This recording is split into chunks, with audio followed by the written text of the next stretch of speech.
தப்லீக் ஜமாத்து நல்ல விஷயம் தானே சொல்றாங்க, அதை நீங்க எதிர்ப்பு தெரிவிக்கிறீங்க அப்படின்னு கேட்குறீங்களா? சரி, அவர் என்ன கேட்கிறாருன்னா, தப்லீக் ஜமாத் என்று ஒரு அமைப்பு இருக்கிறார்கள், அவர்கள் நல்ல விஷயங்களை சொல்கிறார்கள், அவங்களையும் எதிர்க்கிறீர்கள் கேட்கிறாங்க.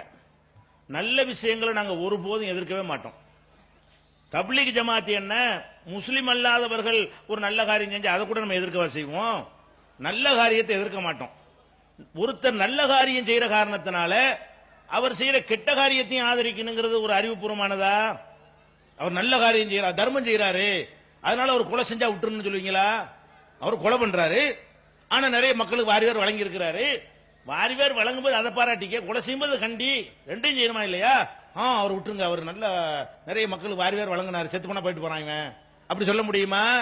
அப்போ ஒரு நல்ல காரியங்கள் சில விஷயங்களை அவர்கள் செய்கிற காரணத்தினால் அவர்கள்ட்ட மார்க்க அடிப்படையில் சில தவறு இருக்குமையானால் அதை நம்ம சுட்டி காட்டுறோம். அவங்கள திட்டுறதுக்கு சுட்டி காட்டுறது இல்ல, அவங்க நரகத்துக்கு போயிடக்கூடாது, அவங்க நம்ம சகோதரர்கள். இப்ப தௌஹீத் ஜமாத்தில் இருக்கிற எல்லாரும் இங்க இருக்கிறாங்க, அவ்வளவு பேரும் யாரு? நம்மளை திட்டினவங்க தான். இதுல 95 பேர் நம்மளை திட்டினவங்க தான், கல்ல விட்டு எரிஞ்சவங்க தான், கலாட்டை பண்ணவங்க தான். அவங்க திருந்தி வந்திருக்காங்களா இல்லையா? விளங்கிதான் தௌஹீத் ஜமாத்துல எல்லாரும் இருந்தீங்களா நீங்க எல்லாம்? அப்ப இன்னைக்கு 30 ஆண்டு பிரச்சாரத்தை கேட்டு கேட்டு மக்கள் வர்றாங்கன்னா அந்த மாதிரி அந்த சகோதரன் வரணும் என்பதற்கு சுட்டி காட்ட, திட்டுறதுக்கு சுட்டி காட்டல.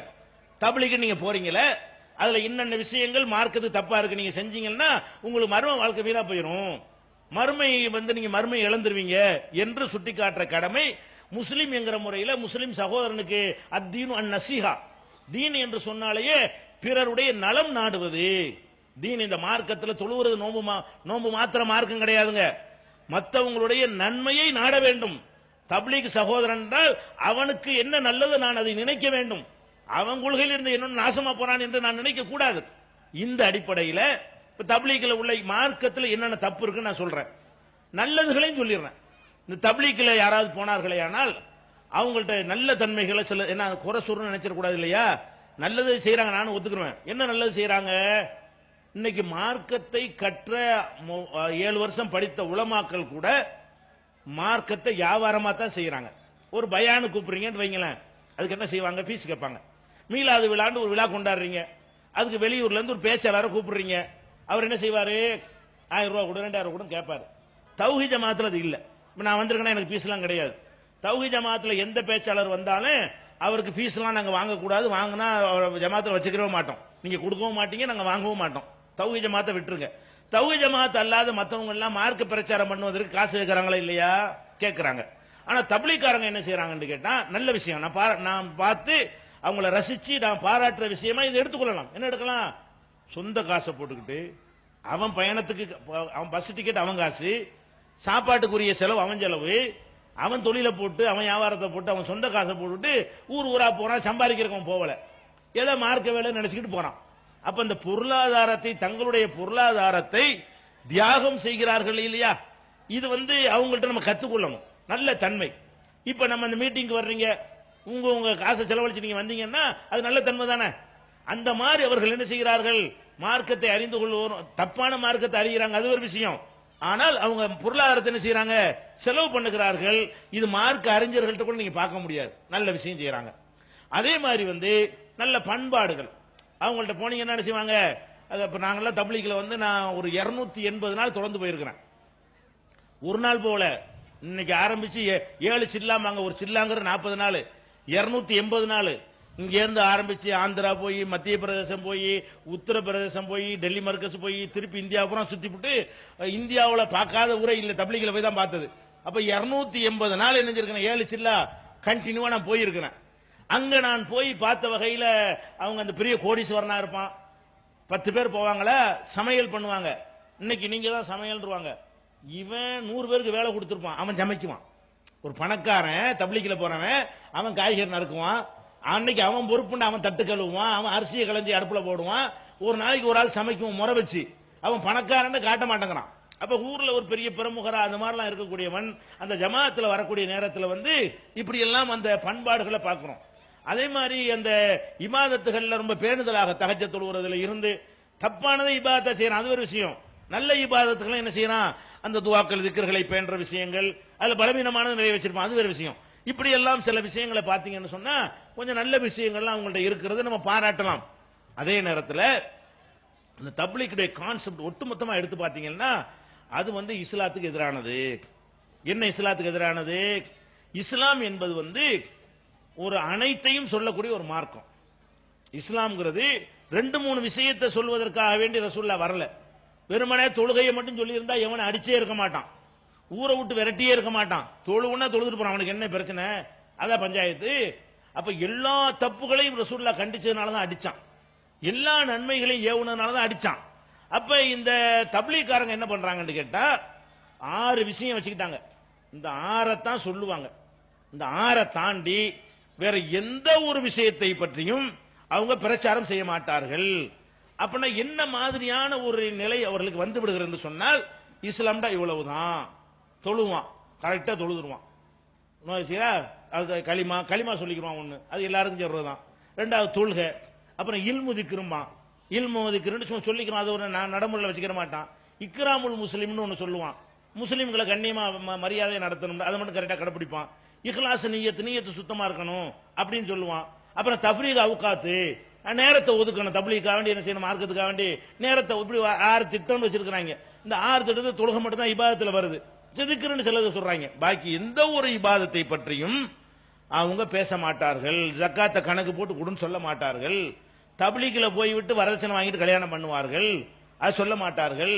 வரதட்சணை கல்யாணத்தில் போய் சாப்பிடுவார்கள், அதை புறக்கணிக்க மாட்டார்கள். ஏன்? நன்மை ஏவி தீமையை தடுக்கணும் ஒரு ஆயத்தை வாசிப்பாங்க, ஒரு தீமையும் தடுக்க மாட்டாங்க. சரி, எந்த அளவுக்குன்னு சொன்னா, இப்ப பள்ளிவாசல் இடிச்சு விட்டான்னு வைங்களேன், பாபர் மசூதி இடிச்சு விட்டான், நம்ம அரசாங்கத்தை தட்டி கேட்டு போராட்டம் பண்ணி எங்களுடைய பள்ளிவாசல் கேட்கணும். அதான் செய்ய முடியும். இந்த நாட்டில் நம்ம கவர்மெண்ட் நடத்துறோம், கவர்மெண்ட் நம்ம நடத்தல, அரசாங்கத்தில் போராட்டத்தின் மூலமாக நம்முடைய கோரிக்கைகளை வைக்க முடியும். தப்லீக்காரன் என்ன செய்வான்னு கேட்டா, பள்ளிவாசல் இடிச்சிட்டான், அப்ப துவா செய்யுங்க, எல்லாட்ட துவா செய்யறது மார்க்கத்தில் உண்டு. அப்ப எல்லாமே துவா தானா? வேற ஒன்றும் செய்யவே கூடாது. அப்ப துவா செய்யறதும் செய்யப்பா, துவாவும் செய்ய, துவான வேணாங்கள. இவனை வந்து ஏன் ரோட்ல இறங்கி கேட்கக்கூடிய உருவாக்கல, வீரியமிக்க ஒரு போதையில அப்படி ஒரு மாதிரியான ஒரு நிலையில ஆக்கி விட்டுறீங்களே, அவனை பார்த்தாலும் செய்யும் உலகத்திலேயே வேற உலகத்தில் இருக்கிற மாதிரி நடமா. கஞ்சா அடிச்சவனுக்கு ஒரு வகையான போதை, இவனுக்கு ஒரு டைப்பான ஒரு போதை. என்ன செய்வான்? உலகத்தில் எந்த நடந்தாலும் கண்டுக்கிற மாட்டான், அல்லா பாத்துக்கிறான், அல்லா பாத்துக்குருவான். எந்த அளவுக்கு அல்லா பாத்துக்குறான் ஆகி போச்சுன்னு சொன்னா, இவனுக்கு ஒரே ஒரு கடை தான் இருக்கும், அதை வச்சுதான் பொண்டாட்டி பிள்ளைகளுக்கு சோறே போடணும். இவனுக்கு இந்த தப்லீக்கு போதை ஊட்டுனாங்கன்னு வைங்க, கடையை பூட்டிட்டு போயிடுவான். என்னடா பொண்டாட்டி அல்லா பாத்துக்குருவான், எப்படி அல்லா பாத்துக்குறான்? இப்படியா மார்க்கத்தில் இருக்குது? அல்லா பாத்துக்குருவானா? எப்படி அல்லா இப்படி எங்க சொல்லி இருக்கிறானா? இஸ்லாத்தினுடைய நம்பிக்கை என்ன? ஒட்டகத்தை கட்டி போட்டுட்டு தவக்கல் வைக்கணும். ரசூலுல்லாஹ் சொல்றாங்க, ஒட்டகத்தை திறந்து அவுத்து விட்டுட்டு இது எங்கேயும் போகாம அல்லாஹ் காப்பாத்துன்னு சொல்லக்கூடாது. ஒட்டகத்தை பிடிக்கணும், கட்டணும், கட்டிட்டு இந்த கயிறு அறுந்து போகாம இருக்கிறதுக்கு அல்லாஹ் தவக்கல் வைக்கணும். யா அல்லாஹ், நான் செய்ய வேண்டிய கரெக்டா செஞ்சுட்டேன், நீ செய்யற வேலையை நீ பாத்துக்கன்னு சொல்லணும். கடையை பூட்டிட்டு யா அல்லாஹ் திருடு போக கூடாதுன்னு சொல்லணும். திறந்து போட்டுட்டு ராத்திரில 1 மணிக்கு சரக்கெல்லாம் வச்சுவிட்டு நகை கடை திறந்து வச்சுவிட்டு யா அல்லாஹ் நீ நான் காவல்னு சொல்லி போனீங்கன்னா இது அல்லாஹ் கேலி பண்றதா என்னங்க? அல்லாஹ் அப்படியே சொன்னா உனக்கு, நீ செய்யற வேலையை நீ செய்யி. அப்ப அல்லாஹ் பாத்துக்குறான்னு சொல்லி ஒரு சமுதாயத்தை அவங்க குடும்பத்தை எல்லாம் புறக்கணிக்கக்கூடியவர்களா மாத்திட்டாங்களா இல்லையா? இப்படி அல்லாஹ் பாத்துக்குறான்ங்கிற நம்பிக்கை இஸ்லாத்துல உண்டா? நம்ம மனிதன்கிற முறையில் செய்யற எல்லா வேலையும் நம்ம செய்யணும், அதுக்கு மேலையும் ஒரு சக்தி அல்லாஹ் வந்து நம்மளை காப்பாற்றணும். இப்படித்தான் இஸ்லாம் தவக்கல் என்பதை நமக்கு சொல்லி தருகிறது. அது அல்லாஹ், அதே ஒரு விஷயம் தெரியுமா, அல்லாஹ் பாத்துக்குருவான் இதுக்கெல்லாம் சொல்லக்கூடியவன் சோத்துக்கு மட்டும் அல்லாஹ் பார்க்க மாட்டான்னு நினைக்கிறான். நம்ம வெளியூருக்கு போறோமே, யாராவது சோத்து படை எடுத்துக்கிட்டு போறோமா? சமையல் பாத்திரம், ஸ்டவ், கத்தி, கப்படா எல்லாம் கொண்டு போறோமா? தப்லீக்கில் போனா மட்டும் என்ன செய்யறான்? சாப்பிடுற சட்டி, ஆனங்காய்ச்சற சட்டி, பரிமாறுற தட்டு, கத்திரிக்காய் இருக்கிற கத்தி எல்லாமே என்ன செய்வான்? தேங்காய் துருவி அனைத்தையும் ஒரு மூட்டை கட்டி கொண்டு போவான். சோத்துக்கு மட்டும் அல்லாஹ் பாத்துக்கிற மாட்டானோ? அப்ப அல்லாஹ் கடையெல்லாம் பாத்துக்கிறவான்னா நீ செய்யணும், வீசினே வெறும் கைமா போகணும். அப்ப சோத்துக்குள்ள அரிசில இருந்து பருப்புல இருந்து கத்திரிக்காய் அவ்வளவு கொண்டு போற, காசையும் கொண்டு போறேன்னு சொன்னா அப்ப ஏன் அல்லாஹ் பாத்துக்கிற முரண்படுற நீ? பொய். இந்த மாதிரி ஒரு சமுதாயத்தை செய்யக்கூடாது, உருவாக்க கூடாது. வீரியமிக்கவர்களாக களத்தில் நிக்க. இன்னைக்கு இந்தியா உலகத்திலே பெரிய இயக்கம் தப்லீக் தான், அதிகமான மக்களை கொண்டது. அதனால இந்த சமூகத்துக்கு எந்த நன்மையும் கிடையாது. படிப்பு இல்லாம இருக்கான் மக்கள், என்னடா அது வேற அல்லாஹ் பாத்துக்குவான். வேலை வாய்ப்புலாம் இல்லாம கஷ்டப்படுறாங்க, இப்ப வெளிநாட்டுல போறாங்க, அதனால எனக்கு நான் தொழுவ போறாங்கிறான். அட நீ தொழுவ போட, சாப்பாட்டுக்கு இல்லாம கஷ்டப்படுறான், அவனுக்கு என்ன செய்யுது, அதை ஏன்ட்ட சொல்றாங்கிறான். இப்படி இருக்கானா இல்லையா? இப்படி ஒரு ஒரு சமுதாயத்தை ரசூலுல்லாஹ் உருவாக்குனாங்களா? அப்ப ஒரு சமுதாயம், ஒரு எந்த ஒரு இயக்கத்தில் நீங்க இருந்தாலும் என்ன செய்யணும், எல்லாத்தையும் பார்க்கணுமா இல்லையா? ஏழைபாளையில கவனிக்கணும், கஷ்டப்படுறவங்களை உதவி செய்யணும், சமூகத்துக்கு அநீதி இழைக்கப்பட்டால் தட்டி கேட்கணும், நியாயத்தை நிலைநாட்டுவதற்கு போராடணும். இந்த மாதிரி தானே ரசூலுல்லாஹ் ஒரு சமுதாயத்தை உருவாக்குனாங்க. இது மாதிரி ஒரு தன்மையை அந்த ஜமாத்தில் நீங்கள் பார்த்திருப்பீர்களா? எந்த அளவுக்குன்னா, இப்ப நம்ம அந்த பேசிக்கிட்டு இருக்கிறோம் இல்லையா, இந்த உளவுத்துறையில அங்கங்க நிற்பாங்க, உளவுத்துறையில வீடியோவும் எடுப்பாங்க, நோட்ஸும் எடுப்பாங்க, மத்திய அரசு வந்து எடுப்பாங்க, மாநில அரசாங்கம் எடுக்கும். ஒவ்வொரு பேச்சையும் எழுதி எழுதி செய்வாங்க. லால்பேட்டில் இந்த கூட்டத்தில் இன்னார் பேசுவோம், என்னது சொன்னார்னு எழுதி எழுதி செய்வாங்க. இப்போ நான் பேசி மெட்ராஸுக்கு போகிறதுக்கு நான் பேசின விஷயம் அங்கே போய் சேர்ந்துடும். நான் இப்போ ஏதாவது பேசினேன்னு சொன்னால், நான் பேசின விஷயம் பேப்பருக்காரனுக்கு போகிறதுக்கு முன்னாடி எங்கே போயிடும், உளவுத்துறைக்கு போய் கவர்மெண்ட் டெல்லிக்கும் போயிடும், மெட்ராஸுக்கும் போயிடும். அந்த மாதிரி வந்து உளவுத்துறை வந்து ரிப்போர்ட் எடுப்பாங்க, எல்லா கட்சிக்கும் வந்து எடுப்பாங்க, எல்லா இயக்கங்களுக்கு எடுப்பாங்க, எல்லா கூட்டங்களுக்கு எடுப்பாங்க. இந்த தப்லீக் கூட்டத்துக்கு பாருங்க, அதுக்கு அனுப்ப மாட்டாங்க. தப்லீக் ஜித்திமான் போடுவான் பாருங்களேன். அதுக்கு என்னது அரசாங்க ரிப்போர்ட்னா, இவங்களுக்கு ரிப்போர்ட் வேணாம். ஏன் வேணாம்? இவங்க வந்து வானத்துக்கு மேல உள்ளதை பேசுவாங்க, இல்லாட்டி பூமிக்கு கீழே உள்ளதை பேசுவாங்க, இங்க உள்ளதை பேச மாட்டாங்க. நமக்கு அரசாங்கத்துக்கு பஞ்சாயத்து இல்ல, இந்த நாட்டில் அது நடக்குது இது நடக்குது, வரதட்சணை ஒழிக்கணும், வட்டியை ஒழிக்கணும், எங்களுக்கு கடன் கொடு, எங்களுக்கு படிப்பு கொடு, வேலை கொடு, எங்களுக்கு இடஒதுக்கீடு, இதெல்லாம் பேச மாட்டாங்க. ஒரு தீர்மானம் என்ன பேசுவாங்க, சொர்க்கத்தை அது பேச வேண்டியதுதான். மூணையும் பேசு, நீ பூமிக்கு கீழே உள்ளதையும் பேசு, மேல பூமியிலையும் பேசு, மேலையும் பேசு, கீழே இருந்து இந்த ஸ்டெப்பை தாண்டி அங்க போயிருவாங்க. அப்ப இங்க அரசாங்கம் அவனுக்கு உளவுத்துறை தேவை, இது அவனுக்கு என்னதுக்கு, இது சொர்க்கம் நரகத்தை எழுதி என்ன செய்ய போறான், உளவுத்துறை எழுதி மத்திய அரசுக்கு அனுப்புனா அவனுக்கு என்னதுக்கு உதவ போகுது? கபருடைய அதாபை பத்தி பேசினாங்கன்னா என்னத்தை எழுதும், அவனுக்கு புரியவா செய்யும் அவனுக்கு. அதனால இந்த தப்லீக் ஜமாத் ஏதாவது கூட்டம் போட்டாங்கன்னு சொன்னா, உளவுத்துறை போவாதீங்க, அவங்க ஒண்ணு நமக்கு வேற உலகத்தை பத்தி பேசுறாங்க, இந்த உலகத்தில் அவங்க இல்ல. இப்படி ஒரு சமுதாயமா? அல்லாஹ்வுடைய ரசூல் அனைத்து விஷயத்தையும் பேசினாங்க, இந்த மாதிரி ஆக்கிட்டாங்க. இது ஒரு தப்பு இருக்குது.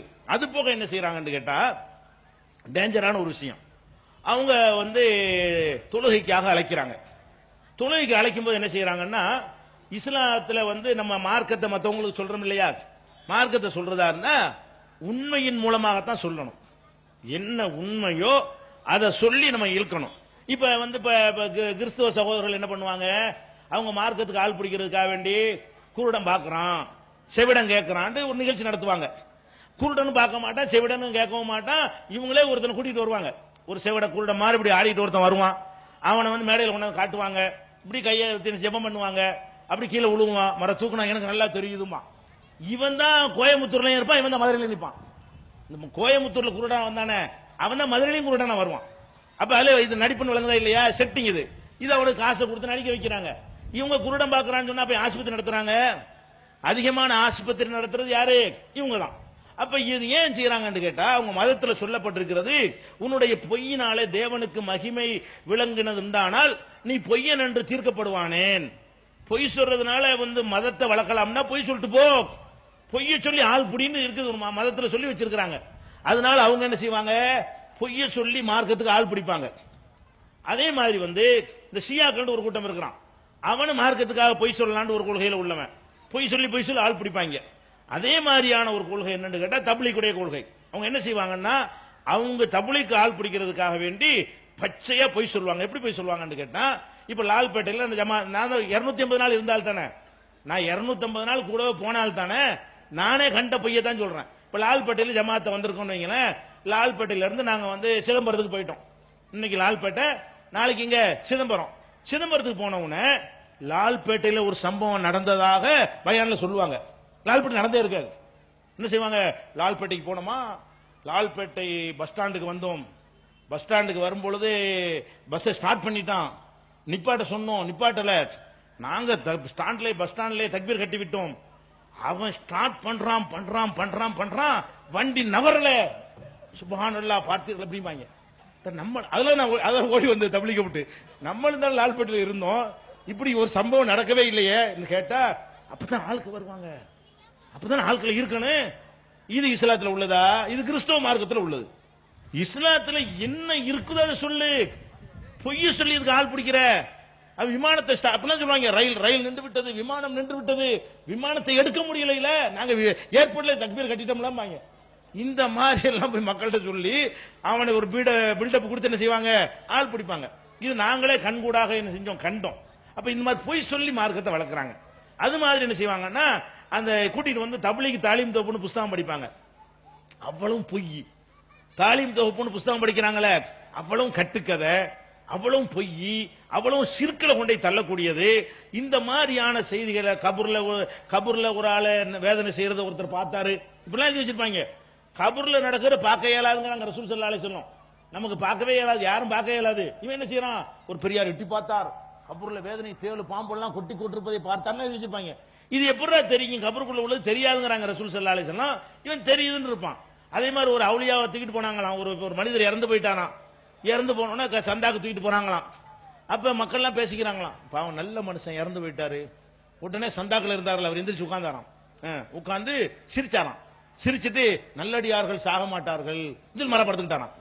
என்னங்கடா கதை, என்ன மொத்தா போயிட்டான்னு தெரியுது. அப்ப நல்லடியார் சாவமா என்ன சொல்ல வர்றான், கபருக்கு போன்னு சொல்றான், தொழுவிக்கு வான்னு கூப்பிட்டு இந்த கதையின் மூலமா எங்க போ, நல்லடியார் சாவ மாட்டார் அங்க போய் கும்பிடுங்கிறான்.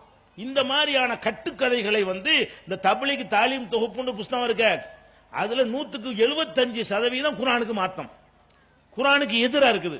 லைலத்துல் கத்ர்னு புரிஞ்சுக்கிறதுக்கு உங்களுக்கு சொல்றேன். லைலத்துல் கத்ர் ரமலான்ல ஒரு இரவு இருக்கிறது, அது ரமலான்ல தான் இருக்குது என்று குர்ஆன்ல இருக்குது, ஹதீஸ்ல இருக்குது. ஷஹ்ரு ரமலான் அல்லது உன்சில ஃபீல் குர்ஆன், ரமலானில் தான் குர்ஆன் அருளப்பட்டது அப்படின்னு இருக்கிறது. அப்ப ரமலான்ல தான் லைலத்துல் கத்ர் இருக்குது. இவன் என்ன எழுதியிருக்கான், சில பெரியார்கள் ஷாபான் மாசத்துல லைலத்துல் கத்ரை பார்த்திருக்கிறார்கள், அல்லாஹ் ரமலான்ல தான் இருக்குங்கிறான். சில பெரியார் வந்து ஷாபான்ல பார்த்தா பெரியார் அவன் செய்தானா, அல்லாஹ் எந்த மாசத்துல இருக்கிறான் அந்த மாசத்துல பார்க்க முடியும். லைலத்துல் கத்ரை எங்க பார்த்தாங்களாம், ஷாபான்ல பார்த்தாங்களாம். இன்னொரு பெரியார் 12 மாசத்துல லைலத்துல் கத்ரை பார்த்தாராம். என்ன யாரை ஏமாத்துறீங்க, அல்லாஹ்வை பத்தி ஏதாவது பயம் இருக்குதா, குர்ஆன்ல இருக்கிறத அறிஞ்சு அப்படி எழுதி வச்சிருப்பியா. அப்ப இந்த மாதிரி இந்த புஸ்தகத்தை எடுத்தீங்கன்னா தப்லீக் தாலீம் தொகுப்பு ஒரு ஆய்வு ஒரு புஸ்தகம் போட்டிருக்கிறோம். அதுல என்னென்ன கட்டுக்கதைன்னு சின்ன சாம்பிள் போட்டிருக்கிறோம், அதை படிச்சு பாருங்க. இந்த மாதிரி ஒரு புஸ்தகத்தை போய் கேட்கறதுக்கு தான் நம்மளை கூட்டிட்டு போறாங்க, தொழுகைக்கு அழைக்கிறோங்கிறாங்க. இந்த மாதிரி ஒரு புஸ்தகத்தை கட்டுக்கதையை மனசுல திணிச்சு குர்ஆன்ல இருந்து அப்புறப்படுத்துறது. நாங்க தப்லீக்ல இருக்கும்போது கேட்போம், அந்த மக்களை கூட்டிட்டு வர்றவங்க குர்ஆன் தமிழாக்கத்தை படிச்சா என்ன, சுப்ஹானல்லாஹ் குர்ஆன் தமிழாக்கமா படிக்கிறதா, அப்ப குர்ஆனை படிக்க கூடாதுங்கறாங்க. தப்லீக் ஜமாத்துல போய் குர்ஆனுடைய தமிழாக்கத்தை படிங்க, புகாரியுடைய தமிழாக்கத்தை படிங்கன்னா நீங்க பயங்கரமான தப்லீக் கட்டுப்பாட்டை மீறின ஒரு எதிரி மாதிரி உங்களை பார்ப்பாங்க. அந்த ஜக்கரியா மௌலானாண்டு ஒரு ஆள் எழுதியிருக்கார பொய் புழுகு, அந்த புழுகத்தான் வாசிக்கணும் என்று எழுதி வைத்திருக்கிறார்கள். அது போக ஒரு மனிதனை கடவுள் இடத்துல ஒசத்தி ஹசரத் ஜியா பட்டம், ஹசரத் ஜின் ஒரு ஆளை வச்சு ஹசரத் ஜின் வைத்துக் கொண்டு அவரை கடவுள் நிலையில் கொண்டு வைத்திருப்பார்கள். நாங்கள் மர்கஸ்ல போய் டெல்லி நிஜாமுதீன், ஹசரத் நிஜாமுதீன்ங்கிறது தலைமை மர்கஸ், அங்க நாங்கள் 15 நாள் தங்கி இருந்தோம் தப்லீக்ல போயிருக்கும் பொழுது. அப்ப மர்கஸ்ல தங்கி இருக்கும் போது வெளி நம்ம மெட்ராஸ்ல இருந்து வர்ற ஜமாத்துக்கு அங்க மரியாதை, தூரத்துல இருந்து வர்றோம்ல 2000 கிலோமீட்டருக்கு அப்பால இருந்து வர்றோம் இல்லையா, அதனால தமிழ்நாட்டு ஆட்களை மதராசிமாங்க, மதராசி லோக் வந்திருக்கிறாங்க அப்படின்னு சொல்லி அப்பாயின்மெண்ட் சந்திக்கிறதுக்கு அப்பாயின்மெண்ட். ஹசரஜியை பார்க்க போறோம். போனா என்ன செய்யணும், ஒரு மனிதனை பார்க்க போனா எல்லாரையும் உட்கார வச்சு உட்கார்ந்து தம்பி அப்படி பேசணுமா இல்லையா. அவர் மட்டும் குஷன்ல உட்கார்ந்துருப்பாரு, நம்மளாம் அப்படி நிக்கத்தான் வேணும், யாருக்கு உட்கார சீட்டு கிடையாது. இது அந்த ராஜாக்கள் முன்னாடி அந்த அடிமைகள்லாம் நிப்பாங்களே, இப்படி இஸ்லாம்ல இருக்கா, ரசூல் ஸல்லல்லாஹு அலைஹி வஸல்லம் இப்படி தான் இருந்தாங்களா. ஒரு சபையில உட்கார்ந்தாங்கன்னா ரசூல்லா யாருன்னு தெரியாது. ஒரு சபையில ரசூல் ஸல்லல்லாஹு அலைஹி வஸல்லம் உட்கார்ந்து இருப்பாங்க, வெளியூர் ஆள் வந்தாருன்னு சொன்னா ஐயுக்கும் முகமது, யாரு முகமதுனா யாரு, முகமதுங்கிறாங்களா உங்கள யாருன்னு கேட்பாரு. ஏன், மக்கள் மாதிரி ட்ரெஸ், மக்கள் மாதிரி கோலம், மக்களோட மக்களா கலந்திருக்கிறது, இதெல்லாம் பார்க்கும் பொழுது அவங்க தான் ரசூல் ஸல்லல்லாஹு அலைஹி வஸல்லம் ஒரு கிரீடமோ ஒரு தனி ட்ரெஸ்ஸோ தனியான ஒரு தலப்பாகையோ தனி ஒரு அடையாளமோ ரசூலுல்லாஹ்வுக்கு இல்ல. இங்க போனா நாங்களாம் நிக்கணும், கை கட்டி தான் நிக்கணும். அப்ப நின்றோம் சரின்னு நினைச்சுக்கிட்டு அவர் முன்னாடி ஒரு சில அறிவுரை சொல்வாரு, அவர் மட்டும் உட்கார்ந்துருப்பா, நாங்களாம் நிற்போம். ஆகா ரொம்ப டேஞ்சரா இருக்கு.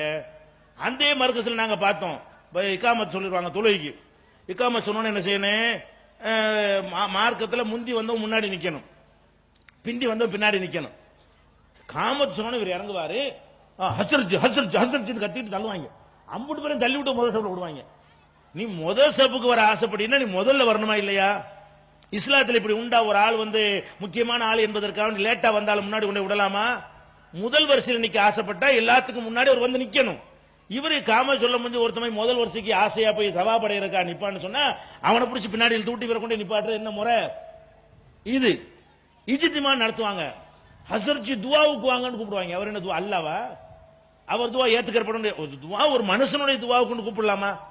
ஹசரத்னா ஒரு மனிதன், நீனா அதுக்கு தலைவன் ஆக்கியிருக்கிற. அவர் அவரை விட நல்லவன் மக்கள்ல இருப்பான். அவர் துவாவை ஏத்துக்குவாங்கிறதுக்கு என்ன கேரண்டி இருக்கிறது? அப்ப ஹசரத் துவாவுக்கு வாங்கன்னு சொல்லி பில்டப் கொடுத்து இஜ்திமாவுக்கு பயானுக்கு போவாதவன்லாம் எதுக்கு போவான்? துவாவுக்கு போவான். 4 மணிக்கு துவாவுக்கு வாங்க, துவாவுக்கு வாங்க. அப்ப என்ன அர்த்தம்? அவர் அல்லாட்ட கேட்டா அவ்வளவுதான், கொடுத்த தீர்வான் அல்லாஹ் அப்படிங்கிற மாதிரி இந்த அவுலியா பட்டம் கட்டுறதெல்லாம் தப்லீக்ல டேஞ்சரா இருக்கிறது. அப்ப இந்த மாதிரி சில தவறுகளை காட்டி இதெல்லாம் வேணாம் நமக்கு. நீங்க தொழுகைக்கு அழைக்கிறீங்களா, நல்ல காரியம், வாங்க நம்ம 2 பேரும் சேர்ந்து செய்வோம். அடக்கம் பணிவு வேணுமா, வாங்க எல்லாரும் உங்கள்கிட்ட நாங்க கத்துக்கிறோம் நல்ல விஷயங்களை அப்படிங்கிற மாதிரி தப்லீக்காரங்க வந்தா அது அவங்களுக்கு நல்லது, நமக்கு நல்லது.